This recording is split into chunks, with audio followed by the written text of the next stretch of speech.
అడిగి తాగేవాడు. అంటే ఇక్కడ ఆ తరానికి చైతన్యం లేదన్నమాట. హక్కుల ప్రభుత్వం ఉండేది, అమలు చేయాలని నడిచేవాళ్ళకి హక్కులు ఉన్నాయా లేవా? రైతాంగం మనం ఎప్పటి నుంచో చూస్తున్నాం, తాతతండ్రుల కాడ నుంచి వ్యవసాయం చేసుకుని బతికేవాళ్ళు గ్రామాల్లో ఉన్నటువంటి వాళ్ళు 65% ఉన్నారు. వాళ్ళకి ఏ విధమైన హక్కులు లేవు. వాళ్ళకి సెలవు లేదు, పండగలు లేదు, పెన్షన్ లేదు.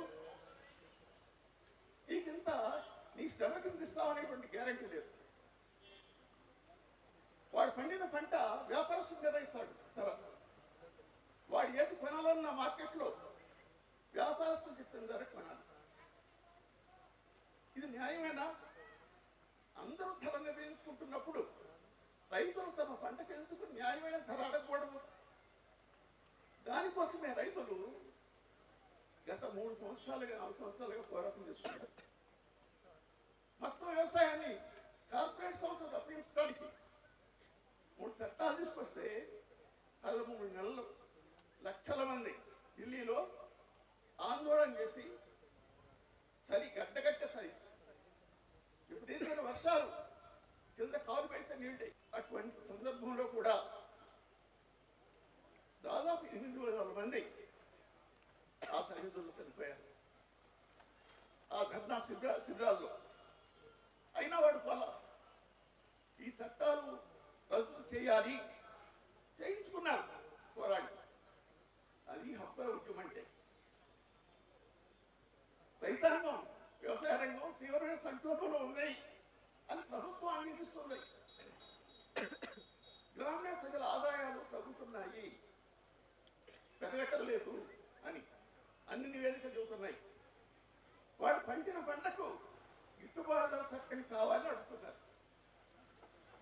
ఏం తప్పేంటి? అనేక కమిషన్లు ఇచ్చింది గవర్నమెంటే. స్వామినాథన్ కమిషన్ అనేటువంటి కూడా ఒకటి, అది అమ్మ జరగల. 2006లో నివేదించారు. ఒక్క సంవత్సరానికి ఈ దేశంలో రైతాంగం పంటల తక్కువ ధరలకు అమ్మటం ద్వారా 7,50,000 కోట్ల రూపాయలు నష్టపోతుంది ఒక్క సంవత్సరానికి. ఇది మేము చెబుతుంది కాదు. OECD అని, ఆర్గనైజేషన్ కోఆపరేషన్ డెవలప్మెంట్ అని సామ్రాజ్యవాద దేశాల సంస్థ ఉంది. అత్యంత దేశాల సంస్థ ప్రపంచం అన్ని దేశాల వ్యవసాయాన్ని పరిశీలించి రిపోర్ట్ ఇస్తుంది. మన భారతదేశాన్ని కూడా అట్లా విశ్లేషిస్తుంది అని చెప్పింది. అంటే 7,50,000 కోట్ల రూపాయలు గ్రామీణ ప్రాంతానికి వస్తే ఎంత బాగుండేది. జరగవు కదా.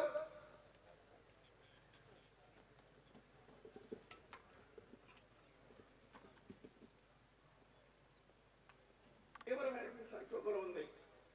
దీనికి కారణం ప్రభుత్వం. ఇక్కడ హక్కుల సమస్య వస్తుంది. రైతులకు కూడా హక్కు ఉందా లేదా? వ్యవసాయ కోట్ల మంది ఉన్నారు ఈ దేశంలో. వాళ్ళకి ఎలాంటి చట్టాలు అమలు లేవు. హక్కులు కావాలంటే ఇవి కోసం ఉల్లంఘిస్తే ప్రభుత్వాలు ఎవరు ఉల్లంఘించినా దాన్ని వ్యతిరేకించడం, అటువంటి చైతన్యం కలిగించడం ముఖ్యమైన కర్తవ్యంగా ఇది కూడా విప్లవోద్యమంలో భాగం. ప్రజల్లో చైతన్యం రాకుండా, ప్రజల్లో మార్పు రాకుండా, ప్రజల ఐక్యం. ఆయన ఒక విప్లవకారుడు కూడా. ప్రజల విముక్తిని చూపించే మార్గం చూపించేటువంటి, ప్రపంచంలోనే సమ సమాజం కావాలని కాంచేటువంటి శ్రామిక వర్గ సిద్ధాంతాన్ని, మార్క్సిజాన్ని నమ్మి దానికోసం అన్ని విధాలా కృషి చేశారు. నిజామాబాద్ జిల్లాలో సాగిన ఉద్యమాలన్నింటిలో, విప్లవోద్యమాలను ఆయన పాత్ర లేదు, లేనిది ఉందంటే నమ్మలేదు. అన్నిట్లోనూ ఉన్నాడు ఆయన. పెద్ద దిక్కుగా ఉన్నాడు ఆయన. ఈ జిల్లా ఉద్యమానికి పెద్ద దిక్కుని కోల్పోయాం. ఈనాడు సమాజంలో విలువలు తగ్గుతున్నాయి, అవినీతి పెరిగిపోతుంది. ఆ జాడ్య ఉద్యమాలకు కూడా పట్టుకుంది. అటువంటి విలువల కోసం, నీతి నిజాయితీ కోసం అవినీతి వ్యతిరేకంగా పోరాటం సాగించాడు. నిష్కర్షగా నిర్మోహమాటంగా వాటిని ఎన్ని కష్టాలు వచ్చినప్పుడే కూడా ఈ వ్యక్తులు మనకి సమాజంలో చాలా అరుదుగా కనిపిస్తారు. మన దేశంలో ఈ రోజున ప్రజల హక్కుల మీద, అది రైతాంగం కావచ్చు, కార్మికులు కావచ్చు, దళితులు కావచ్చు, మహిళలు కావచ్చు, ఆదివాసులు కావచ్చు, హక్కుల మీద దాడి జరుగుతూ ఉంది. కొత్త హక్కులు రావటం కాదు, మనకి రాజ్యాంగంలో ఉన్నటువంటి చట్టాల్లో ఉన్నటువంటి హక్కుల మీద దాడి జరుగుతుంది. అమలు కాకుండా చేస్తున్నారు. మతం పేరిట, కులం పేరిట ప్రజలను చెలదీస్తున్నారు, విద్వేషాలు రెచ్చగొడుతున్నారు. మొత్తం మన రాజ్యాంగం ప్రమాదంలో ఉంది. భారతదేశంలో ఈ రాజ్యాంగం కింద పార్లమెంటరీ ప్రజాస్వామ్యం, లౌకికవాదం అనేటువంటి చాలా ప్రమాదాలు ఎదుర్కొంటున్నాయి. రాష్ట్రాల హక్కులు కాపాడుతున్నారు. దీనినే మేము ఫాసిస్ట్ ప్రమాదం వస్తుంది, ముంచుకొస్తుంది అంటున్నాం. హిందుత్వ ఫాసిస్ట్ ప్రమాదం, ఫాసిస్ట్ ఆర్ఎస్ఎస్ బీజేపీ నాయకత్వాన, మోడీ నాయకత్వాన మన దేశంలో అటువంటి ఫాసిస్ట్ ప్రమాదం పెరుగుతూ ఉంది.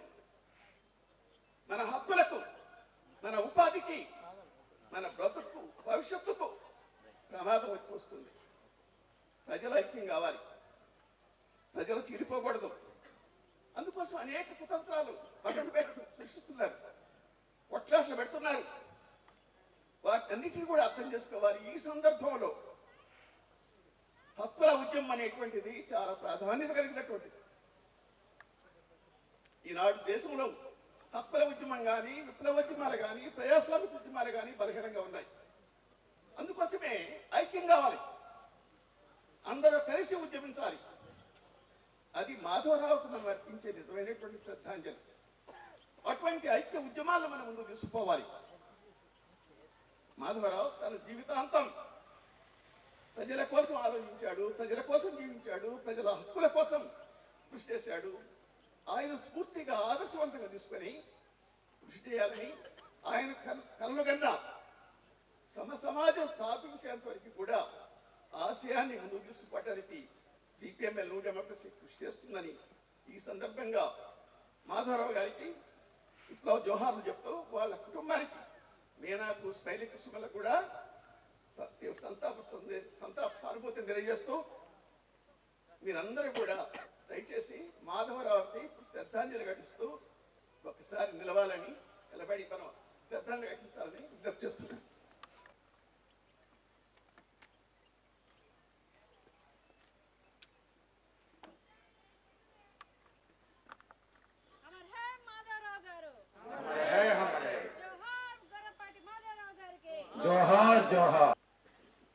ఇప్పుడు గొర్రెపాటి ఆదిత్య మధుమిత మాట్లాడవలసిందిగా.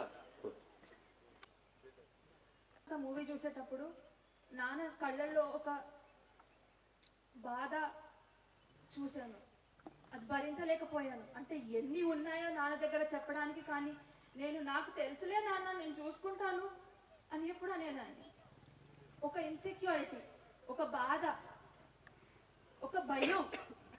What if I don't get to spend time with him as much as I wanted అని ఎప్పుడు ఉండేది. నాన్నకు ఒక అలవాటు ఉండేది, ఆయన దగ్గర పనిచేసేవాళ్ళు, లా నేర్చుకుని ఆయన దగ్గర జూనియర్స్గా ఉండే వాళ్ళకి ఒక బ్లేజర్ గిఫ్ట్గా ఇచ్చేవాళ్ళు. నా కోసం కూడా తెచ్చారు, నా లా అయిపోయింది, ఇంకా ఎన్రోల్మెంట్కి నిన్ను ఈ బ్లేజర్లోనే చూడాలి అని. చూడలేకపోయారు. What I'm trying to say is, cherish those moments which you have with that person and don't keep postponing things, because you never know what would be that last moment with that person you have.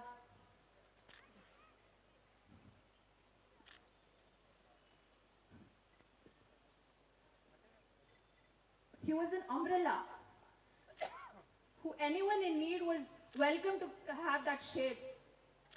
నాన్న కోల్పోవడం అది వాస్తవమే, but he had that strength and that ability to embed those thoughts and knowledge, his insights into the people, and it is for the people to take that legacy forward.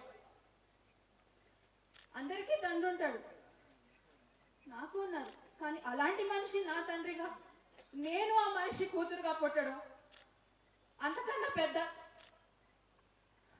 అద్భుతం అన్నది ఇంకొకటి లేదు. అంతే. చాలా మంది మిత్రులు, ప్రజా సంఘాల నాయకులు, పార్టీల నాయకులు అందరు కూడా ఇక్కడ వచ్చి ఉన్నారు. అయితే సమయము ఇవన్నీ కూడా కొద్దిగా దృష్టిలో పెట్టుకుని, ఎందుకంటే ఇప్పుడు ఈ ఉపన్యాసాలు అనేది ముగించడం జరిగింది. ఇప్పుడు పౌర హక్కుల సంఘం రాష్ట్ర నాయకులు నివాళులు అర్పించవలసిందిగా, లక్ష్మణ్ గారు నివాళులు అర్పించవలసిందిగా కోరుతున్నాను. అట్లాగే కార్యదర్శి సుధాకర్ గారు వచ్చి నివాళులు అర్పించవలసిందిగా కోరుతున్నాం. బాబు గారు వచ్చి నివాళులు అర్పించవలసిందిగా, కృష్ణ గారు వచ్చి నివాళులు అర్పించవలసిందిగా విజ్ఞప్తి చేస్తున్నారు.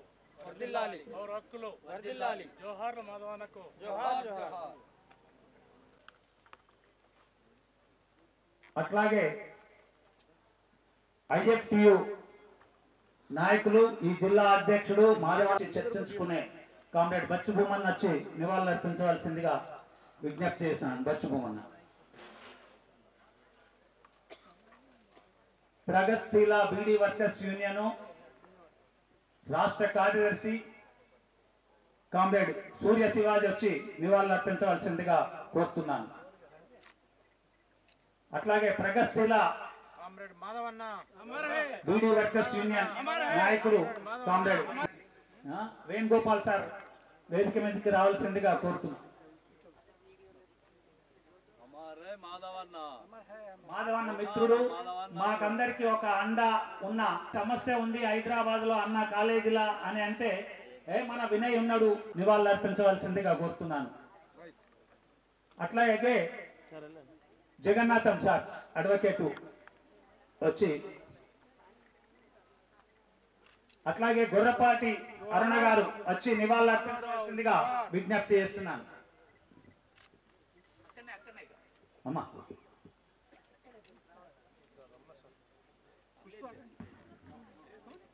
ఆకలి టైం అయింది, మనం అది చేద్దాము, ఇంకా మాట్లాడదామంటే ఒకరికి ఇచ్చిన తర్వాత ఇంకరికి ఇవ్వకపోతే ఇబ్బంది ఉంటుంది.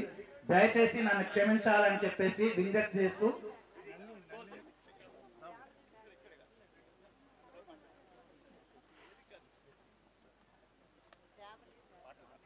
మిత్రులారా